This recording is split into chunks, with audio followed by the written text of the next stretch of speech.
एक नई वीडियो के साथ आज मैं फिर हाजिर हूं, आपका होस्ट दोस्त विक्रांत जोशी आपका स्वागत करता हूं मेरे रिव्यू मास्टर में। इसमें हम लेके आते हैं वर्ल्ड अफेयर्स और डिफेंस की दिन भर की टॉप खबरें। तो चलिए जान लेते हैं। बात करते हैं चीन के 5th जनरेशन एयरक्राफ्ट की, J-20 की। इसको कि वो 5th जनरेशन एयरक्राफ्ट तो कहते थे, पर उसमें अच्छा इंजन तक नहीं लगा हुआ था।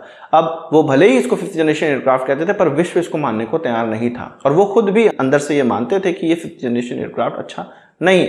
उसमें पहले उन्होंने अंडर पावर्ड रशियन इंजन लगाया, उसके बाद अपना WS-10 लगाया, अब जाके WS-15 लगा रहे हैं, जो कि वो कहते हैं 150 किलो न्यूटन का थ्रस्ट डेवलप करता है। और ये इसको मानते हैं, मतलब चीन ये मानता है कि F-22 में जो प्रैट एंड विटनी का जो इंजन लगा हुआ है, उसी इंजन के बराबर ये थ्रस्ट डेवलप कर लेता है। और अब वो इसको चलाकर देखना स्टार्ट करने लगे हैं। ये चीज खबर निकल कर आई है। मतलब ये कि चीन के द्वारा अपने लिए खुद का एक हाई थ्रस्ट डेवलप करने वाला इंजन तक बना लिया गया है। हम अमेरिकन इंजन से ही काम चला रहे हैं, हम उनका भारत के अंदर असेंबली करके ही खुश हैं। खैर, भारत जो हमारे पॉलिटिकल सिनारियो चलते हैं उस पर इतना भी कर लिया है तो वो बहुत बड़ी बात है, पर हमें आगे बहुत ज़्यादा बढ़ना है। चीन जिस प्रकार से अपने टैलेंट को विश्व में भेजता है, वहाँ से वो सीख सीख के उनके टैलेंट वापस चीन में आते हैं। वो ऐसी जगह पैसा लगाता है। बहुत से लोग कहते हैं कि चीन चुरा लेता है टेक्नोलॉजी, वो इस तरह से चुराता नहीं है। वो अपने लोगों को भेजता है, वो सीखते हैं और चीन के अंदर आते हैं, वो अपना टैलेंट दिखाते हैं और इस प्रकार की कैपेबिलिटी डेवलप कर लेते हैं। हालांकि चीन के इस WS-15 को बहुत अच्छा इंजन नहीं माना जा रहा है विश्व जगत में, पर अपने लिए एटलीस्ट उन्होंने अब स्वतः डेवलप किया हुआ एक इंजन बना लिया है। भले ही इसकी जो सर्विस लाइफ है वो 1/3 1/4 हो वेस्टर्न इंजन की, पर क्या कोई बात नहीं, चीन के अंदर इसको ये बनता रहेगा तो चीन इसका ज़्यादा इस्तेमाल करेगा, धीरे धीरे इसमें सुधार भी करेगा। तो चीन अपने टैलेंट को पहचानता है। आजकल टैलेंट की किसको कदर है, पर प्लेयर स्पॉट टैलेंट की कदर करता है, टैलेंट की वैल्यू करता है। आप अपने टैलेंट से प्लेयर स्पॉट ऐप पे हर रोज 50 लाख की विनिंग कर सकते हैं। प्लेयर स्पॉट्स पे 15 से ज्यादा गेम हैं, जैसे कि लूडो रफ्तार, स्नेक एंड लैडर, चीज और शिप फाइट। यार मतलब सोचो कि लूडो और लूडो रफ्तार जैसे एक कैजुअल गेम को भी खेल के आप लाखों की विनिंग कर सकते हैं। तो ये हुई ना मजे की बात। अब आप लोग पूछेंगे कि ये प्लेयर स्पॉट ही क्यों? क्योंकि प्लेयर स्पॉट पे 1.5 करोड़ से भी ज्यादा यूजर हैं। ये एक सिक्योर और सेफ ऐप है। इसकी जो विड्रॉल है वो आसानी से हो जाती है और सीधे आपके बैंक अकाउंट में हो जाती है। एक और मजे की मैं आपको बात बताऊं, डिस्क्रिप्शन में दिए गए लिंक से आप इसको अगर डाउनलोड करते हैं, मेरा रेफरल कोड PLACE200 का इस्तेमाल करते हैं, तो आपको 200 रुपए का साइन अप बोनस मिलेगा। अब यहां वहां भटक के अपने टैलेंट को बर्बाद करने की आवश्यकता नहीं है। डिस्क्रिप्शन में दिए गए लिंक से प्लेयर स्पॉट को डाउनलोड करो, अपना टैलेंट दिखाओ और लाखों की विनिंग करो, वो भी हर रोज। क्योंकि प्लेयर स्पॉट पे टैलेंट की मिले वैल्यू। इस ऐप के इस्तेमाल से इसकी आपको लत लग सकती है, तो व्यूअर्स अपने विवेक से खेलें। आपको पता है कि फिलीपींस के फॉरेन सेक्रेटरी भारत आए हुए थे और भारत के साथ रिश्ते प्रगाढ़ करने पे उनकी ये पूरी विजिट थी। भारत भी फिलीपींस को ऑलरेडी ब्रह्मोस बेच चुका है और भी हथियार और डिफेंस कॉर्पोरेशन की बात कर रहा है। पर फिलीपींस के द्वारा एक भारतीय हथियार में इच्छा जताई गई थी, जो कि HAL का तेजस है। कई देशों को हम बेचने का प्रयास कर चुके हैं, फिलीपींस को भी बेचने का प्रयास कर रहे हैं। फिलीपींस के द्वारा इस पे इच्छा भी जताई गई थी। वो अपने एयरफोर्स को थोड़ा अपग्रेड करना चाहते हैं और एयरक्राफ्ट का एक स्क्वाड्रन लेना चाहते थे, हल्के एयरक्राफ्ट का। भारत उसके लिए प्रयास कर रहा था, पर अब लग रहा है कि वो भारतीय एयरक्राफ्ट नहीं लेगा। असल में फिलीपींस को स्वीडिश ऑफर मिला हुआ है सैब कंपनी का, जो कि गिपिन CD का है। असल में उनको ये सेकंड हैंड एयरक्राफ्ट मिल रहा है। फिलीपींस का बजट है कम, पहले भी बजट कम था, अभी भी बजट कम है उनके पास।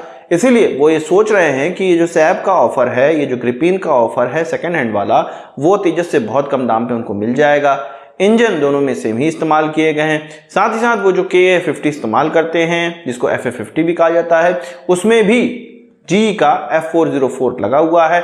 तो इंजन के मामले में उनको कहीं भागने की आवश्यकता नहीं पड़ेगी। उनके पास जो फैसिलिटी हैं उसी में वो उसका रिपेयरिंग कर पाएंगे और सस्ते का सस्ता उनको एयरक्राफ्ट मिल जाएगा। तो ज्यादातर अब फिलीपींस सैब की तरफ देख रहा है, ग्रिपिन लेने की सोच रहा है। निसंदेह सैब भारत की HAL से बहुत बड़ी कंपनी है और उनके पास जो हथियारों का पोर्टफोलियो है वो बहुत बड़ा है। ट्रस्ट भी जो खरीदार होंगे उसका सैब पर ही ज्यादा होगा। और अब आधे दाम पे भले ही उनको सेकेंड हैंड एयरक्राफ्ट मिल रहा है, पुराना एयरक्राफ्ट मिल रहा है, पर उनकी जरूरतों को पूरा कर रहा है। इसलिए वो अब भारतीय एयरक्राफ्ट को एक तरह से बिल्कुल नहीं ले सकते हैं। फिर भी भारत उसके लिए प्रयास कर रहा है। हो सकता है फिलीपींस हमारे हेलीकॉप्टर्स में इच्छा जताए और उसको जता भी रहा है और हो सकता है हम उसको हेलीकॉप्टर्स बेच पाए। बात करते हैं इंडोनेशिया की। इंडोनेशिया के द्वारा हमारा ब्रह्मोस जो सुपरसोनिक क्रूज मिसाइल है उसको खरीदने का मन बनाया गया था। भारत उसको बेचने को तैयार है, पर एक पेंच फंस गया है। एक पेंच नहीं, दो तरह के पेंच फंसे हुए हैं। असल में इंडोनेशिया के द्वारा वेस्टर्न कंट्रीज के या वेस्टर्न इक्विप्ड कम्युनिकेशन सिस्टम इस्तेमाल करते हैं, वो रडार सिस्टम या जो भी फायर कंट्रोल सिस्टम है, फायर कंट्रोल मैनेजमेंट सिस्टम है, वो सारा वेस्टर्न इस्तेमाल करते हैं। तो भारत के ब्रह्मोस एरोस्पेस के द्वारा बनाई जाने वाले ब्रह्मोस मिसाइल के साथ उनकी कंपैटिबिलिटी नहीं बैठ रही है, जिससे कि उनको खरीदने में इसको प्रॉब्लम हो रही है। साथ ही साथ इंडोनेशिया ये चाहता है कि उनकी जो सरकारी कंपनी है उसको इसकी टेक्नोलॉजी ट्रांसफर की जाए। वो इसमें नहीं, हर डिफेंस डील में ये चाह रहे हैं कि टेक्नोलॉजी ट्रांसफर की जाए, जैसे कि भारत चाहता है। अपने वहां खुद डिफेंस इंडस्ट्री बनाना चाह रहे हैं, पर ये क्लियर बात है कि भारत कितना भी इंडोनेशिया हमसे मिसाइल खरीद ले, ब्रह्मोस मिसाइल खरीद ले, भारत इसकी टेक्नोलॉजी नहीं देगा और देनी भी नहीं चाहिए। साथ ही साथ भारत का रशिया के साथ कोलैबोरेशन है, तो वहां पर भी प्रॉब्लम यह होगी कि हमें रशिया से पूछना भी पड़ेगा कि इसकी टेक्नोलॉजी ट्रांसफर हम कर सकते हैं कि नहीं कर सकते हैं। और जाहिर सी बात है, ना भारत पूछना चाहेगा और ना रशिया इसकी अनुमति देगा। तो कुल मिला के इंडोनेशिया जो चाहता है वो हो नहीं पाएगा। अब देखना यह है कि इंडोनेशिया इस हथियार को खरीदता है कि नहीं खरीदता है। भारत इसको बहुत ज्यादा परस्यू कर रहा है। बात करते हैं B-05 submarine launch ballistic missile की, जो कि सबमरीन से लॉन्च की जाने वाली एक बैलिस्टिक मिसाइल है। ये कहा जा रहा है कि इसका अंडर वाटर पॉन्टून से ट्रायल किया गया। कुछ उड़ीसा के लोकल चैनल में इसका डिस्क्रिप्शन दिया गया है, बताया गया है कि इस प्रकार का ट्रायल हुआ है, पर DRDO के द्वारा ऑफिशियली इसकी घोषणा नहीं करी गई। एक दिन हो चुका है, 24 घंटे से ज्यादा उसको हो चुके हैं, पर अभी भी इसकी घोषणा नहीं करी गई है। यह भी क्लियर नहीं हो रहा है कि इसको अंडर वाटर पॉन्टून से लॉन्च किया गया है या हमारे INS अरिघाट से लॉन्च किया गया है। अभी INS अरिहंत उपलब्ध नहीं है और उसका रिफिट चल रहा है, तो ये क्लियर नहीं हो रहा है कि किस प्लेटफॉर्म से इसको लॉन्च किया गया है और DRDO भी कुछ नहीं कह रहा है। तो क्या हो सकता है, क्या हुआ होगा इस लॉन्च के साथ, आप कमेंट बॉक्स में जरूर बताइएगा। हो सकता है इस वीडियो के बाद DRDO इस चीज को सामने लाए, देखते हैं क्या होता है। आप जानते हैं कि हमारे प्रधानमंत्री की फ्रांस यात्रा होने वाली है।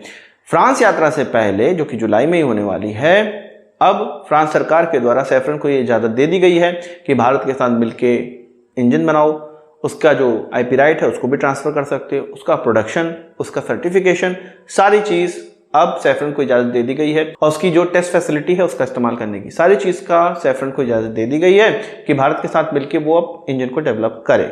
इंजन को डेवलप करने की बात फ्रांस को बहुत पहले ही कर लेनी चाहिए थी। सैफरन जिसका कि ऑफसेट उनको करना है, जो कि हम डेसॉल्ट के रफाइल खरीद रहे थे, तभी से सैफरन का ऑफसेट भारत के अंदर नहीं हुआ है। भारत ये चाहता है कि सैफरन हमारे साथ मिलके जो इंजन डेवलप करना है उसमें पैसे लगाए। सैफरन कह रहा था कि DRDO की तरफ से ज्यादा पैसे लगाए जाएं। इसमें मामला फंसा हुआ था।